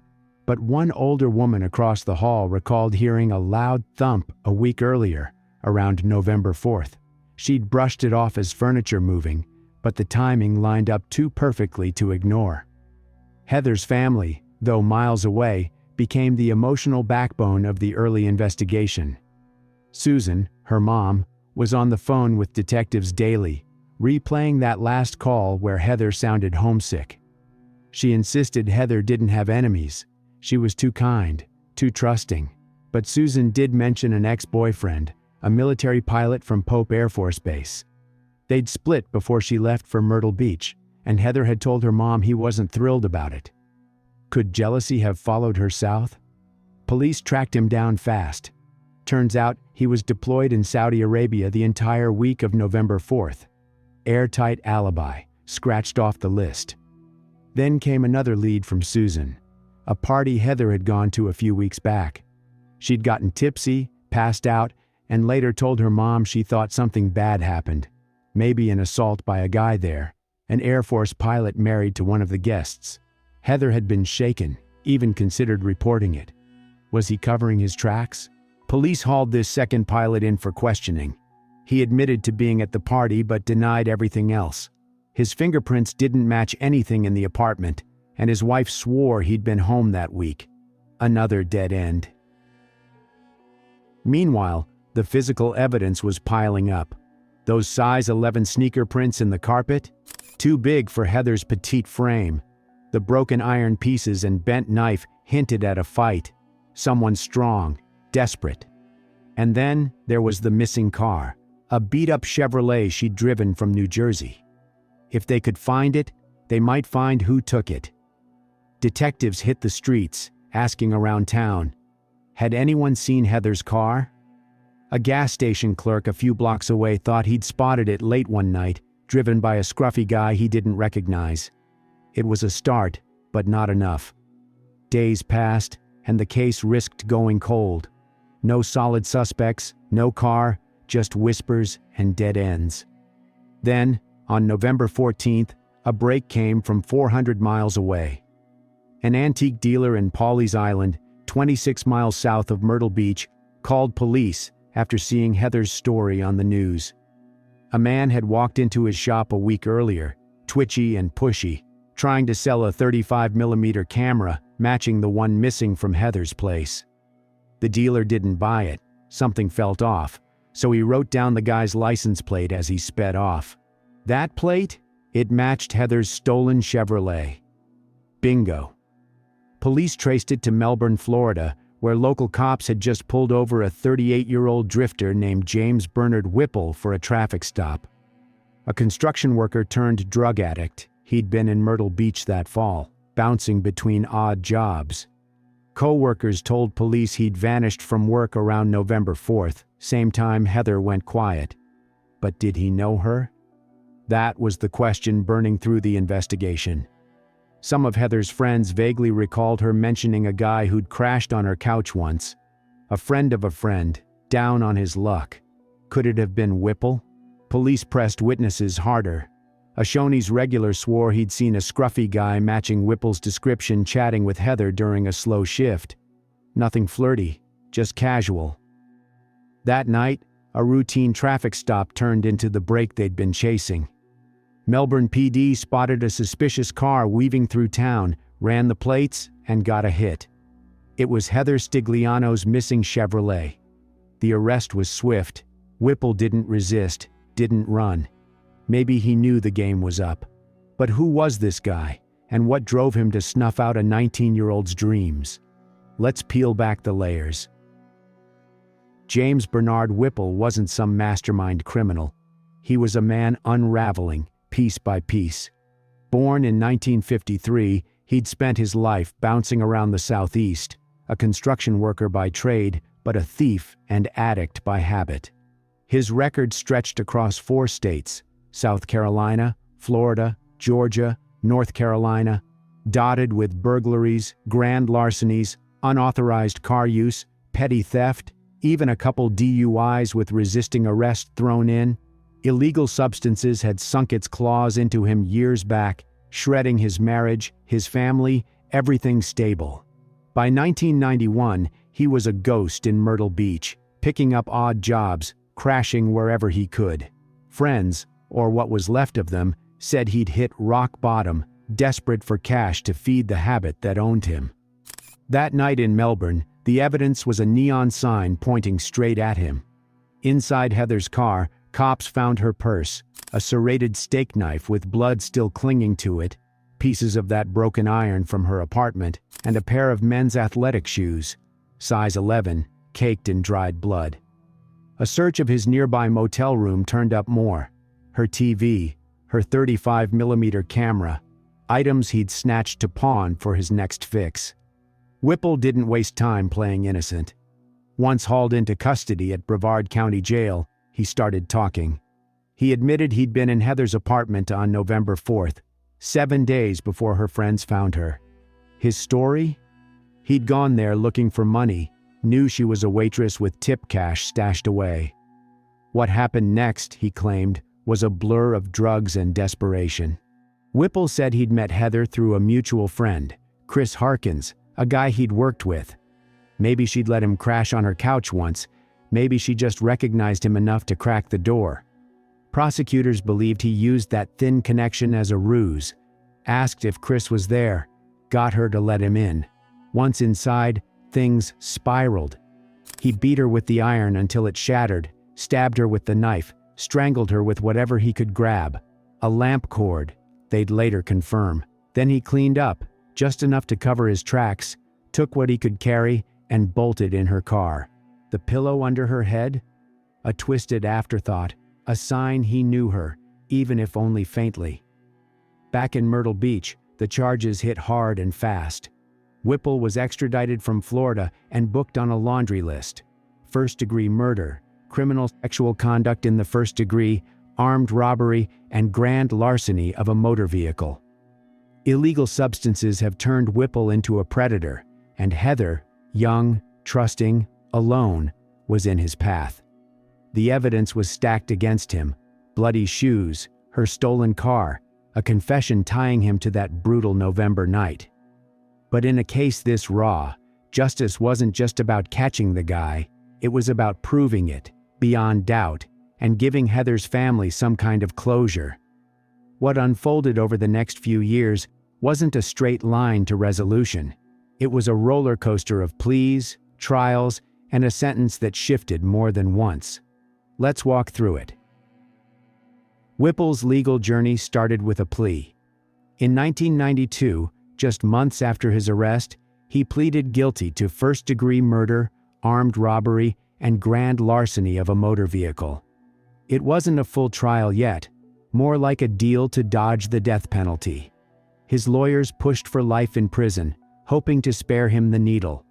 The prosecution, led by solicitor Ralph Wilson, didn't fight the plea itself, but wanted the maximum punishment. They argued Whipple's actions were cold-blooded. He'd used a knife, an iron, and a lamp cord to end Heather's life, then looted her place for drug money. The judge agreed with the state's gravity. Whipple got the death penalty anyway, a sentence handed down in 1992 despite his plea. For a moment, it looked like the case was closed, but that wasn't the end. Fast forward to 1994, and Whipple's case went to a full trial, a penalty phase to decide his fate once and for all. The prosecution came out swinging. They painted Whipple as a predator who took advantage of Heather's trust to break into her apartment. They leaned hard on the forensics. Blood on his shoes matched Heather's. The serrated knife fit her wounds like a puzzle piece, and those size 11 prints stamped across her carpet sealed the deal. Their star witness? Whipple himself, via his own confession. He'd admitted to beating and stabbing her, then fleeing with her stuff. The motive was simple, but chilling: cash for his next high. They pushed for death again, arguing the crime's brutality. 40 wounds, 3 causes of death, demanded it. The defense had a tougher hill to climb. Whipple's attorneys didn't deny he'd done it. His guilty plea locked that in, but they begged for mercy. They argued he wasn't a calculating killer, just a junkie who'd lost control. They pointed to his remorse. He'd told Heather's family in court, "I deserve the punishment I get, and I'm sorry for all the pain I've caused." They even tried to poke holes in the state's case, questioning whether the sexual assault charge held up, hoping to knock down the aggravating factors that justified death row. It was a long shot, but they were fighting for his life. The jury didn't buy the defense's plea for leniency. In 1994, after hours of deliberation, they came back unanimous. Guilty on all counts: murder, armed robbery, grand larceny, and they recommended death. The judge agreed, cementing Whipple's spot on South Carolina's death row. For Heather's family, it was a bittersweet moment. Susan, her mom, later said every courtroom day felt like reliving the loss. Seeing the evidence, hearing the details, knowing her daughter's light was gone forever. Victor, her dad, clung to memories of her energy, her dreams. But the verdict didn't bring her back. They'd lost their star, and no sentence could fill that void. But the story twisted again. 7 years later, in 2001, a post-conviction relief hearing shook things up. A judge ruled the sexual assault charge, used as an aggravating factor for the death penalty, didn't hold water. The evidence was shaky, possibly overstated at trial. Whipple's death sentence was overturned, a rare win for the defense's earlier doubts. The case crawled through appeals, and by July 2003, a deal was struck. 15th Circuit Solicitor Greg Hembry, agreed not to push for death again if Whipple waived parole rights. Whipple took it. Life without parole, locked away at Lieber Correctional Institution in South Carolina. Hembry later told the Myrtle Beach Sun News, "Parole was a risk I didn't want to take. For the state, it was closure. For Whipple, it was a narrow escape. He's still at Lieber, serving life, no appeals pending, no parole in sight." South Carolina's death penalty debates rumble on, but Whipple's off that radar. For Heather's family, the impact lingers. Susan's kept her daughter's memory alive, though she's stayed out of the spotlight. Victor's rarely spoken publicly since the early days. They've got justice, sure, but it's a hollow kind. Heather's absence is the real sentence they carry. What do you think? Did justice land right, or is there still a piece missing? Drop your thoughts in the comments, smash that like button if this hit you hard, and subscribe if you haven't already. We've got more cases to crack together. Stay curious, stay safe, and I'll see you in the next video. Take care.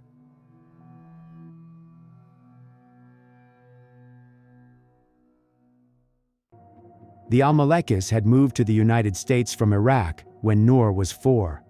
Noor was the firstborn of Faleh and Seham Almaleki's 7 children. Her first name means light of God. She was thoroughly assimilated into American culture, but kept in touch with her Iraqi roots. She was fluent in Arabic and considered herself a Muslim, the same religion as her parents. But she had moved away from her parents in early 2009, not for the first time, after another blow-up over how she was living her life. Tight jeans, makeup, boyfriends, modeling photos, and an attitude that screamed independence and self-determination. Noor's photos, many of them lifted from her Facebook and MySpace pages, were displayed on sites across the internet. They showed a beautiful young woman with long black hair and a wistful expression.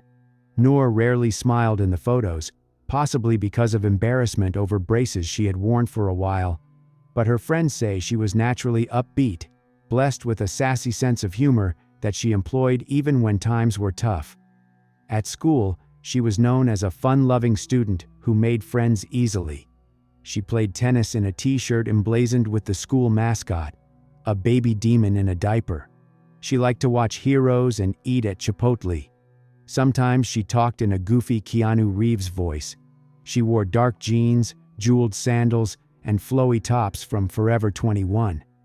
She texted constantly and called her friends "dude." In other words, she was an American girl, much like any other.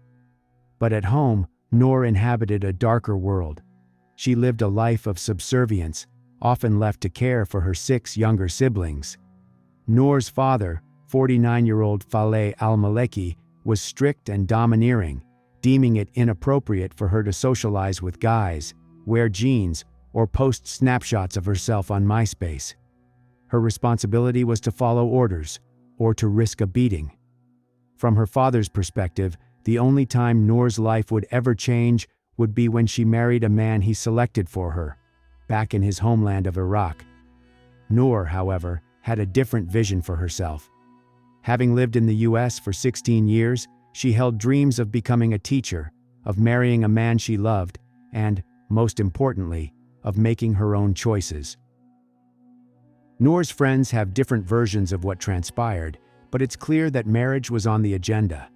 Friends say her father had had enough of Noor asserting her independence and talking to American guys, so he and her mother tricked her into traveling to Iraq, telling her they needed to visit a sick relative. Only upon arrival did Noor learn of the real reason for their trip: to marry her off. It's unclear whether a wedding actually took place. Some friends say she only attended an engagement ceremony. Others tell me they believe she did get married, albeit against her will.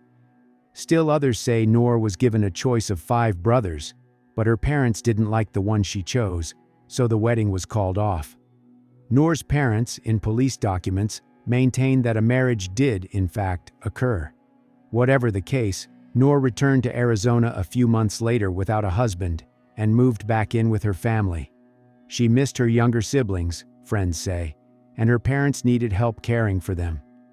The Almaleki home is located in a Phoenix subdivision called Paradise Views. It's a comfortable-looking place that suggests the family was at least making a go of the more tangible aspects of the American dream. Noor's mother had been hired by a company in California to help prepare American soldiers for cultural differences they would face in the Middle East, an incongruous career path, given her struggle at home to perform such a role in her own daughter's life. In the months after Noor's return from Iraq, the mood in the Almaleki household was heavy with tension. Noor dutifully looked after her siblings and completed the schoolwork necessary for her high school diploma. But by May 2008, the family was in full crisis.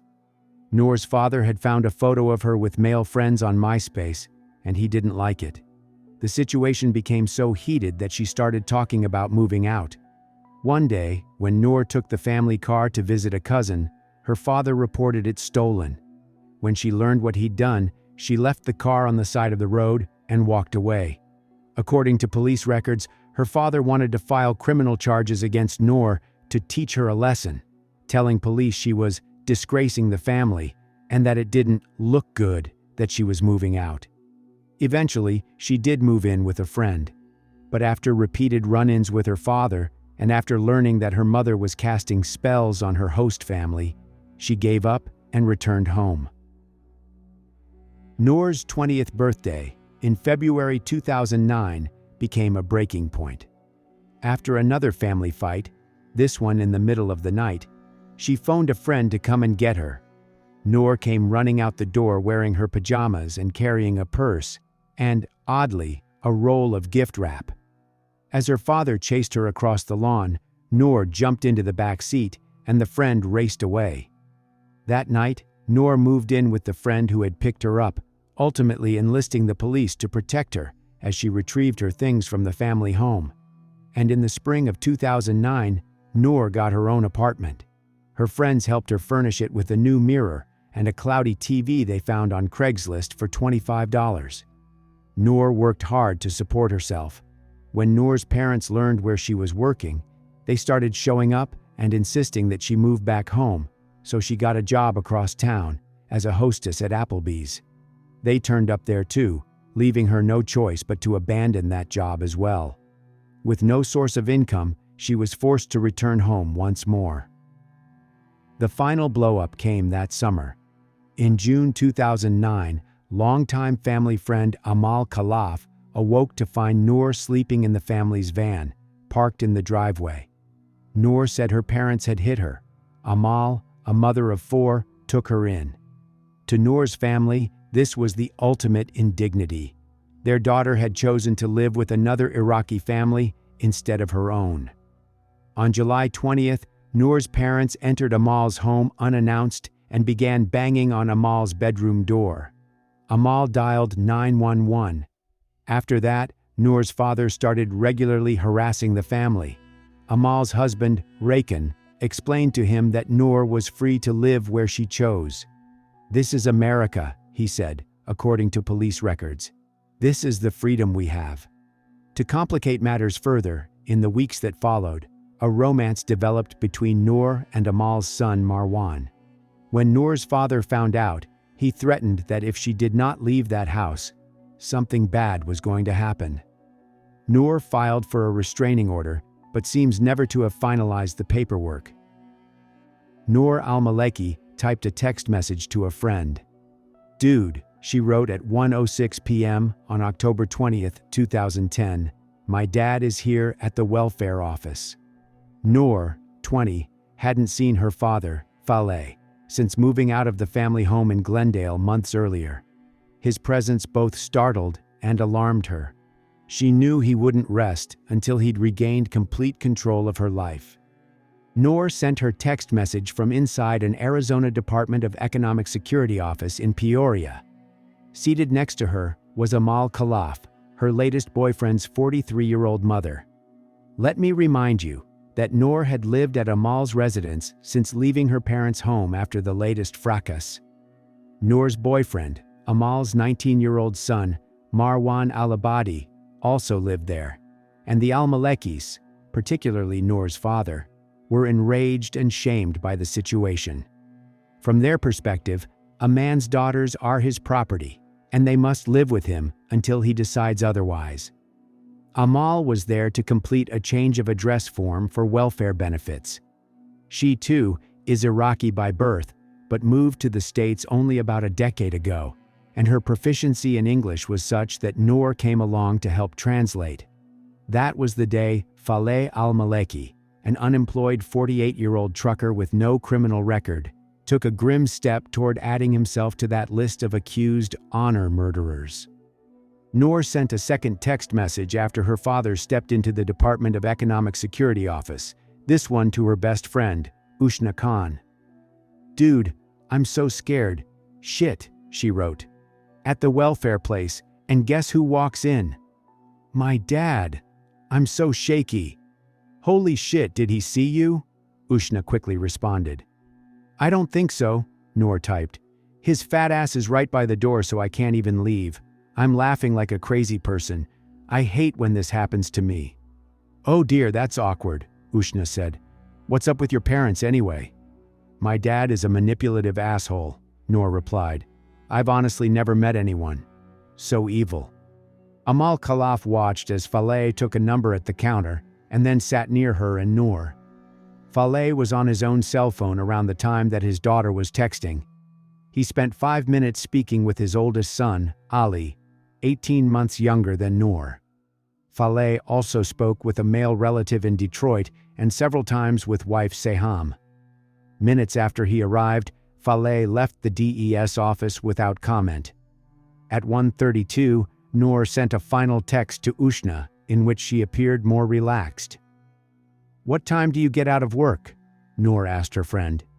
"Are you going to have time to meet?" Amal's number finally got called, and she and Noor stepped up to a counter to take care of business. That took several minutes. But Amal remained wary of Faleh. She knew how angry he was with her for allowing Noor to move into her home. Amal wanted to scope out the parking lot for Faleh and his 2000 silver gray Jeep Cherokee before leaving the DES office with Noor. Noor didn't seem as worried. She said her dad might spit on her if he had the chance. Nothing more. The coast looked clear, so they headed for Amal's van. But Amal soon discovered that she had locked her keys inside the vehicle. She and Noor retreated to the DES office to regroup. Amal called her son and asked him to bring by a spare key from home, about 20 minutes away. It was a sunny, 85-degree day, and Amal wanted to wait just outside the front door of the DES office. But Noor was thirsty. She suggested they go to the nearby Mexican restaurant for a cold drink. The pair walked west along the sidewalk next to the office and started across the lot. Seemingly out of nowhere, Amal saw a vehicle coming right at them. She lifted her hands in defense, as if to stop the inevitable. In that moment, she could see Faleh Almaleki behind the wheel. What did you do when you saw him? سويتي لما شفتي like this I did no. When did you first see him? أول مرة شو وقت شفتي قريب علي close to me. كان جاي بسرعته. He was driving so fast. The Jeep smashed into the women. It dragged Noor across a curbed median and left her splayed on the pavement, unconscious and bleeding. The impact hurled Amal Khalaf about 27 feet. She suffered a broken pelvis, broken femur, and myriad cuts and bruises, but she remained conscious. Peoria police later estimated that the SUV was moving as fast as 30 miles per hour. Faleh sped out of the parking lot and turned west on Peoria Avenue. Noor was barely alive, having suffered massive brain and spinal injuries, as well as many broken bones. Amal soon provided police with a possible motive. She said the Almalekis were furious with both her and Noor about the current living arrangement. Amal explained that Faleh had been hell-bent to show her and his daughter who was boss, who was in control. Within minutes of Faleh's fleeing the bloody scene, he spoke by cell phone to his wife, to son Ali, and to at least 2 other members of his extended family. Whether Faleh assaulted the women on the spur of the moment or premeditated his action, he had time to reflect on what he did. Run over 2 defenseless women, one of whom was his firstborn child. 3 Peoria police detectives went to the Almaleki residence at 5 p.m. on October 20th, about 3 hours after the assaults. Noor's brother, Ali, opened the front door. He was in a tough spot.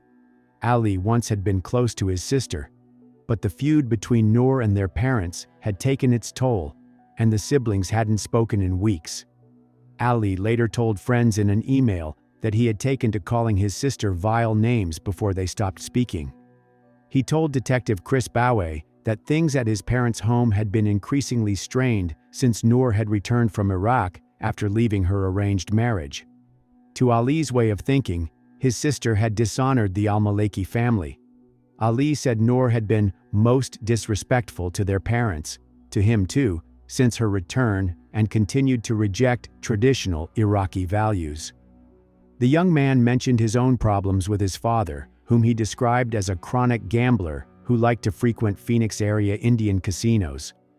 Ali's mother, Seham, had been calling him over the past few hours, he said, saying that something had happened to Noor. But Ali swore to detectives that he didn't know what had befallen his sister. On October 24th, Ali Almaleki spoke with a television reporter about his sister. He said she had been going out of her way being disrespectful to their parents. Ali continued, "The boy, Marwan Alabadi, that is supposedly her boyfriend now. I don't like him." He contrasted Iraq and the United States, saying, "Different cultures, different values. One thing to one culture does not make sense to another culture."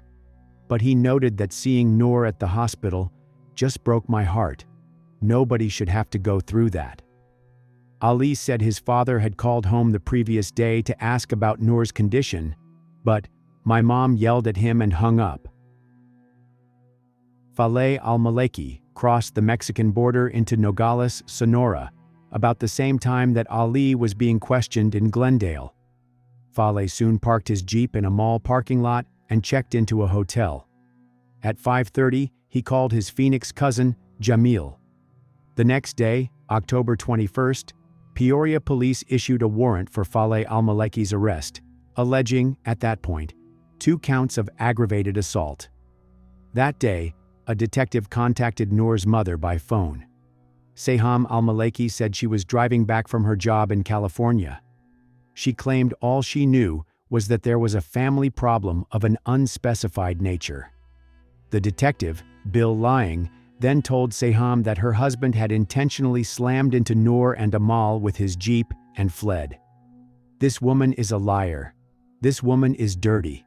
Her family is dirty," Seham told Lying, referring to Amal Khalaf. She said repeatedly that she hadn't communicated with her husband about the incident. Lying told Seham that Noor's condition was grave. She replied that she wanted to see her daughter as soon as possible. But the detective said he was concerned that Seham and others might pose further danger to Noor. Ironically, given the circumstances, she continued, "I'm a Muslim. We can't kill our daughter." Your daughter is about close to dying. Close to die? Yes, she's in critical condition. Tell her thank you, Amal. Thank you. That's what she needs. She needs to protect this family. That's what she needs. You're a sick individual. I want to see my daughter. You just sat there and told me that everything that happened to them was okay. And now all of a sudden you have concern for your daughter. No. On October 22nd, 2 days after the assaults, a Glendale pharmacist told police that someone had phoned in a prescription for Faleh Almaleki. Faleh remained a fugitive as his daughter, comatose and unresponsive, clung to life. That day, Peoria detectives learned that on October 22nd, a young man, possibly of Middle Eastern descent, and a woman wearing a veil had picked up prescription medicine for diabetes in Faleh's name. Detectives returned to the Almaleki home on October 26th for a follow-up interview with Ali and his mother, Seham. By now, the detectives had examined phone records, which showed that Faleh had been in touch with his immediate family and others around the time of the assaults. Seham admitted that she had lied in her earlier interview with police, but she continued to deny knowing her husband's whereabouts. Mother and son also admitted they had picked up the medicine at the pharmacy, but Seham insisted she had thrown the pill bottles out of her car window. though she couldn't come up with a reason for having done so. Seham again blamed one-time friend Amal Khalaf for what had happened in the DES office parking lot. Amal got what was coming to her, Seham alleged, because she is the matriarch of a family allegedly flush with drug abusers and thieves. By contrast, Seham told the detectives, "We have a good family." Later that evening, Ali Almaleki met alone with Detective Bauge at a Glendale restaurant. Out of his mother's presence, he provided new details of his father's call to him before the assaults. Faleh had just seen Noor and Amal at the DES office. He said his father sounded angry, so he told Faleh to go home. But Ali said Faleh phoned him later to say he had run down Noor and Amal with his car. During the conversation, Faleh told Ali to man up because he wouldn't be around anymore. On October 27th, British customs officials informed U.S. immigration authorities that Faleh Almaleki was in custody in London. Faleh had arrived on a plane from Mexico City using his own name and his U.S. passport. A computer check showed that Faleh was a wanted man in Arizona. British customs soon put Faleh on a Delta flight to Atlanta, where the feds have a port of entry for incoming fugitives. On October 28th, Mexican authorities in Nogales contacted Peoria police. They had found Faleh's Jeep, the missing weapon, in a mall parking lot. Crime scene investigators later found hair, fiber, and human tissue on and under the front bumper of the vehicle. On October 29th, Peoria detectives Chris Bauge and Jeff Balson sat across from their suspect in Georgia.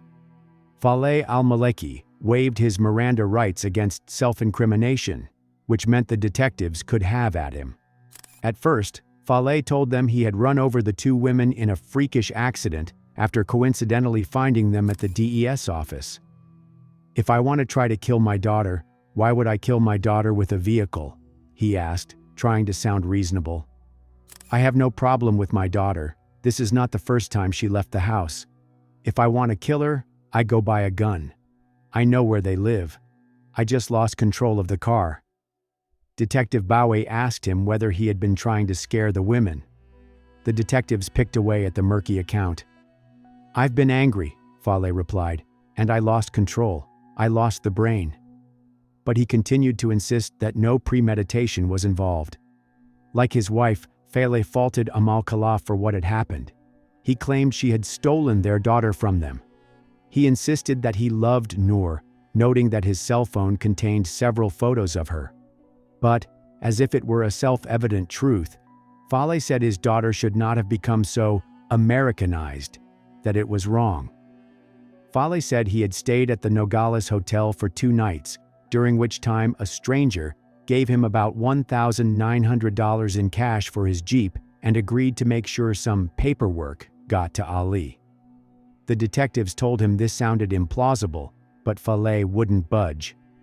Though unconfirmed, a far more likely scenario is that Faleh's cousin, Jamil Almaleki, or someone else close to the Almalekis, delivered the money, diabetes medicine, and a suitcase filled with clothes that Faleh had with him when British authorities collared him. Detective Bouguet asked Faleh whether his family was on his side. Perhaps, the detective said, his attack had restored some of the honor supposedly lost by Noor's lifestyle choices. Faleh didn't reply directly, saying he would certainly help a friend or family member in a similar predicament. "It's our culture," he explained.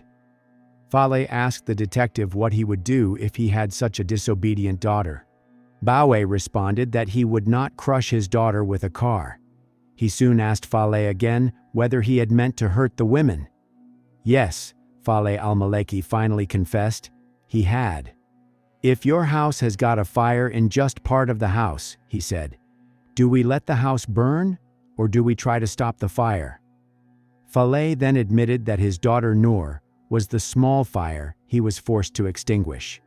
He was booked into the Clayton County Jail, Georgia, and waived extradition. On October 31st, the Peoria detectives escorted him back to Arizona. At Faleh's initial appearance in Phoenix later that day, a judge set his bail at $5 million. Doctors at John Lincoln North Hospital pronounced Noor Almaleki clinically brain dead at 7 a.m. on November 2nd. Her family decided to take her off life support. Several members, including her mother and brother Ali, were by Noor's bedside when her heart stopped beating at 11:54 a.m. Days later, a Maricopa County grand jury indicted Fale on charges of first-degree murder, attempted first-degree murder, aggravated assault, and leaving the scene of an accident. Noor's violent death struck a nerve worldwide, especially after a county prosecutor officially attached honor killing to it. Noor Almaleki's life never was the same after she rebelled against her parents and their culture and left her arranged marriage.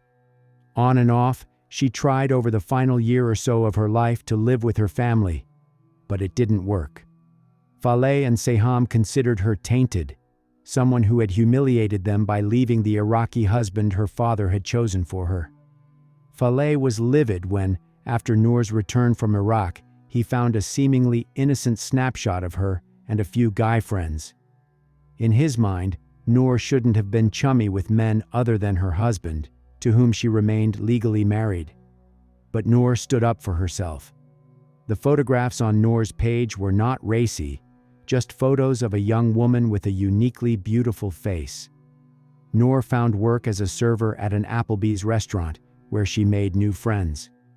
One of her co-workers, Nicole Farrugia, recalls that Noor quit after her father learned that she was employed at an establishment that serves liquor. Some of Fale and Seham's concerns about their daughter's living arrangement may have been justified. Last August 6th, Glendale police arrested Marwan Alabadi on charges of assaulting Noor, allegedly as she tried to break up his fight with an unnamed third party at Amal's home. Authorities accused Marwan of breaking and lacerating Noor's nose during the clash, which he denied. The domestic violence charge was still pending when Noor died. At home recovering from her injuries, Amal Khalaf told Peoria police in December that she had taken in Noor because the young woman had nowhere else to go after leaving her parents' house. Giving Noor shelter had been her sole concern, not facilitating Noor's romantic relationship with her son, Amal stressed. Just days before the assaults, Amal said, she had persuaded Noor to reach out to her parents in an effort to get a dialogue going. In the weeks after his arrest and subsequent incarceration at the Maricopa County Jail, Fale Almaleki spoke often by phone with family members. Authorities secretly taped every word. "How is she now?" Fale asked cousin Jamil during one conversation. Fale and his family spoke in Arabic during the jail conversations, which were later translated into English. "Who's she?" Jamil asked. "Noor," Fale said. "Noor died, brother," Jamil said. "What?" Fale asked. "Yes, she's gone, Fale. Now, look after yourself." "Brother," Fale replied, "talk to the lawyers and tell them it was not intended to be a murder." Fale told Jamil to ask the Iraqi consulate to intervene with the American government. "Connect it to honor and dishonor and, I don't know, whatever," he said, "and an Iraqi is worth nothing without honor." Jamil agreed, saying, "This is the base of the story. Newspapers wrote about this issue. It's happening now, and the internet and whole world is writing about this subject." Fale continued to go over the honor-killing theme in phone calls with his wife. "Listen," he told Seham, "have friends sit across from the U.S. consulate in Iraq and hold signs saying, 'The Iraqi honor is precious.' Signs saying that I'm not a criminal, that I didn't break into someone's house, that I didn't steal. You know what I mean? And for an Iraqi, honor is the most valuable thing." Fale went on with his riff. "No one hates his daughter, but honor is precious, and nothing is better than honor, and we are a tribal society that can't change. I didn't kill someone off the street. I tried to give her a chance, but no result." Seham chided her husband at one point for having rushed into it, presumably referring to his violent act. "Seham, don't blame me," Fale protested. "Can you watch Amal's demeanor and do nothing? You can't. Amal brought it upon her.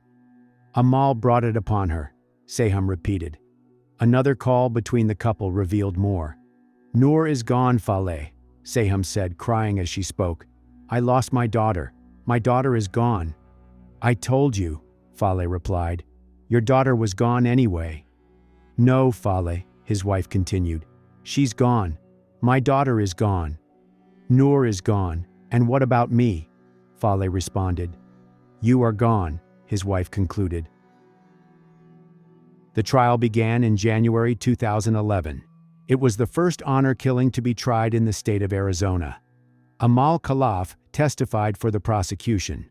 A Phoenix jury convicted an immigrant from Iraq of second-degree murder, Tuesday, February 22, 2011, for running over and killing his daughter in a case termed an honor killing by prosecutors who said the father carried out the attack because he believed his daughter had become too westernized. Faleh Almaleki, 50, also was convicted of aggravated assault for injuries suffered by the mother of his daughter's boyfriend during the October 2009 incident in a suburban Phoenix parking lot, and 2 counts of leaving the scene of an accident. Defense lawyers called Noor's death and the severe injuries to Amal Khalaf an accident.